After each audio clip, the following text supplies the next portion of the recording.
3 weeks ago, I decided to give up all sense of time management skills and dove back into the world of Guild Wars 2.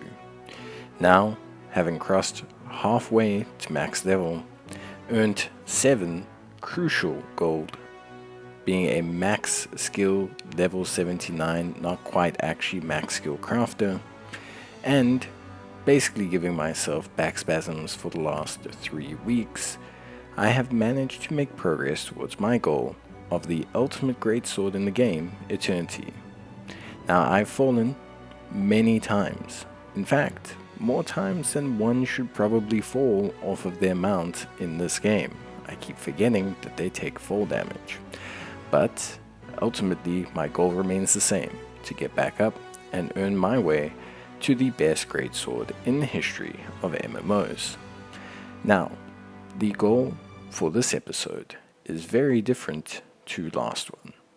Last one we took a bit of a break from the region grind, trying a bit of story and leveling our crafters, something which I'll probably continue to do in the background, maybe noting significant milestones in the videos. But for now, we're going to get back to where we know and what we like doing, which is clearing zones, getting levels, and grabbing ourselves a bit of money. Now, this is a great zone today. We're going to be heading into the Harathi Hinterlands, and this is the culmination of the central Tyria conflict of centaurs versus humans, and allows us to kind of, although not story-wise be there, but allows us to really kind of hold the strong continuation of the trend of the zones we've been seeing. So this is really more centaurs, but probably the best zone that I've played so far. Before we get into some things though, I want to talk a little bit about some changes we're making overall. So first things first, a tip that I got, which is a great one, is we're no longer instantly selling the materials we farm. Instead, we're going to place them on the current sellers list. This is going to immediately net us like 25% extra, and most, if not all, of our resources will pretty much sell from this almost automatically. So honestly, great decision. Thank you very much for that tip. It is very helpful. Secondly, as well, I am going to consider a build change. For this video, I switched to dual fire pistols, so one main hand pistol, one offhand pistol, and I tried it out and the damage was really good. It's something that honestly was tremendously useful to me, and I enjoyed it. I took a lot more damage, but in function for me it felt a lot better. I was clearing quests a lot faster, just having a bit of a better time. So what I really want to do is adjust my build, probably going forward, and I'd love your guys' input on anyone who has experience with an engineer.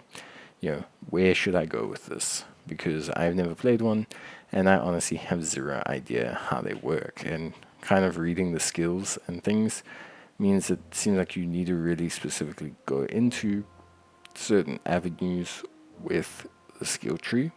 So it's going to be interesting to see. With that being said, let's kick into the Harathi Hinterlands.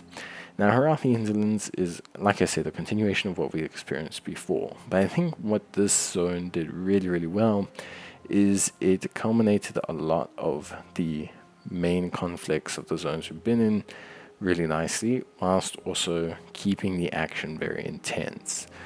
This zone had probably the best flow of events that I enjoyed, at least overall. There's a lovely overarching event that you can do for the world boss in the area, where you essentially fight back multiple waves of centaurs at various camps till you work into the centaur main camp. There's some lovely underground caves where you get a lot of your hero skills, but that have some really good integration with the overworld. And just in general, farming resources and that felt very straightforward and very well done. It was one of those zones, unlike the previous one, where it felt like there was a lot of space between activities. It felt like there was some really good spacing and movement between activities. Events were popping up frequently. And I think this zone, if you've ever wanted to experience maybe a bit more of like what is Guild Wars endgame-like, this zone probably represents a little bit better, maybe, the more modern trend of Guild Wars. Now, Guild Wars' more modern gameplay definitely is very different to this for sure, but it is something that I think is a lot closer to it than your starter zones. This is definitely a better taste of the Guild Wars endgame experience than something you may have experienced before. Now, in this zone, we killed it with the farming. We farmed a ton of iron ore. It was hugely profitable for us. You'll see at the end, we made a ton of money. There's also other reasons for that, but we pretty much almost doubled our money this episode. The change to selling was a huge difference. The farming of ore was obviously massive, but generally speaking, this zone has some pretty decent money. I'm not going to say it's got crazy money. Like, obviously, players shouldn't come here if they're expecting to farm hundreds of thousands of gold, but this zone really had some good movements towards being quite profitable for us. Another thing I would like to say about this area is that there was almost zero underwater content, which, if you know me, is probably the biggest boost ever in the history of like any game. Underwater content is not something I'm super fan of, especially like in Guild Wars. I think the underwater combat is very mixed bag, and so I was very happy to not have to like actually do underwater content.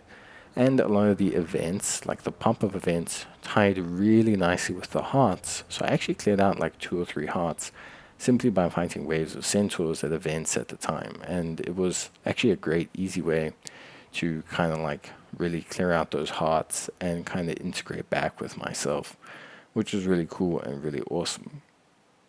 Besides that, there were some annoying areas, the ballistas and catapults, and the certain various like 1 or 2 hearts in the area had really bad mechanics to boost the heart rate. Like, you had to fire ballistas at super exact like specs. You had to fire trebuchets and catapults at super attack specs.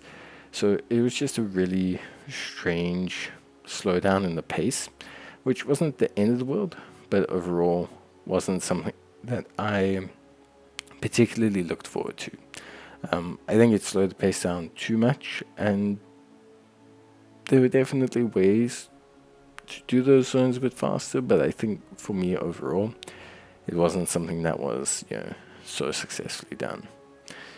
Of course, I got my my ass handed to me once or twice as well, which is always great from kind of like those mini bosses that roam the area. But generally, like I said, the area was pretty well done. There were 1 or 2 areas that felt a bit tacked on, or maybe a bit out of the way. The Spirited Rest and the Spirit Catacombs always felt a bit iffy. But generally speaking, this was a really nice zone. And we gained a ton of levels here. I think we gained 4 levels and a bit, around about 4-5 levels, just from completing the zone, which was great. On top of that, because the zone was a more higher level 1, the reward for completing the zone was pretty profitable as well. We got a whole silver, we got some pretty good EXP, 20 silver as well, 2 good items, and then we also got a ton of iron ore, which we then obviously sold to make a ton of profit. So very nice stuff overall for the zone completion, and just was a good experience. The Harathi Hinterlands was really fun, and something that honestly I thought was really well done and a good zone. So something I want to talk about before we talk about the wrap up of this session and the plan for the next episode is the beginner missions. So these adventure guide missions, I wasn't focusing on them and I had been accidentally doing them, but once I realized that they were there, they give so much EXP. Like, we gained, I think, 5 levels just by completing Adventure Guide Tome 1. They pop up on the right-hand side of your screen, and they are absolute must-dos for any new player. They are huge, they are massive XP, they help you level super-duper fast, and a lot of the tasks are so simple. Talk to scouts, do bank, do dying, dye your outfit, use a transfer charge. So they're so simple, and if you focus on them from the beginning, they can really help to speed your leveling. Obviously, you may then outlevel the zone, but that's not a problem for most players, except for me, who's dedicated to the zone. With that being said, of course, one thing I do kind of want to mention is that, like, for example, for this series, it may be hard to complete all of these, at least right now, because one of them requires us to speak to scouts in beginning areas, and I don't want to region lock us to a starter area right now. I want to continue progressing because it's going to help our gold gain and moving towards the areas where we need to complete the actual legendary and collections and that. So I won't probably go back and finish all of these adventure guide missions, and I'll probably hit max before then.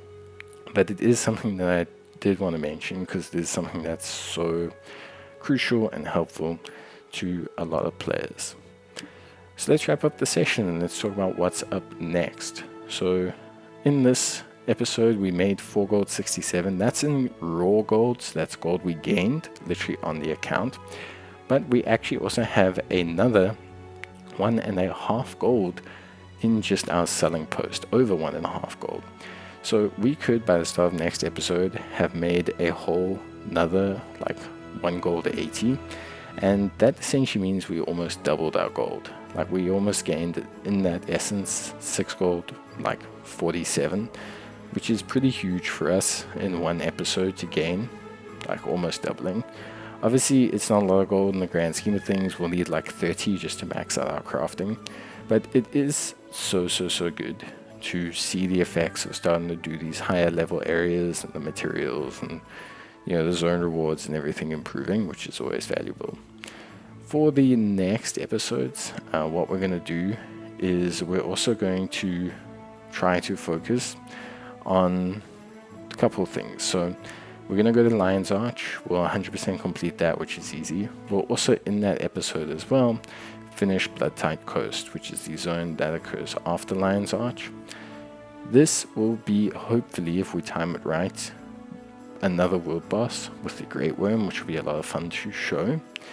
But on top of that as well, gives us access to the Mystical Toilet and Fractals, which we can't do just yet. I believe we're not max level, but will be crucial later. So Lion's Arch is very big for us. It's also got teleporters. But after Bloodtide Coast is Sparkfly Fen, which is huge in terms of money, because it gives us access to Tequaddle, which is like 2 gold a day on its own, which is pretty nuts. I think it's like 3 gold in terms of raw value. So it's going to be big for us, but yeah. Looking forward to the next episode. See you guys then. Bye.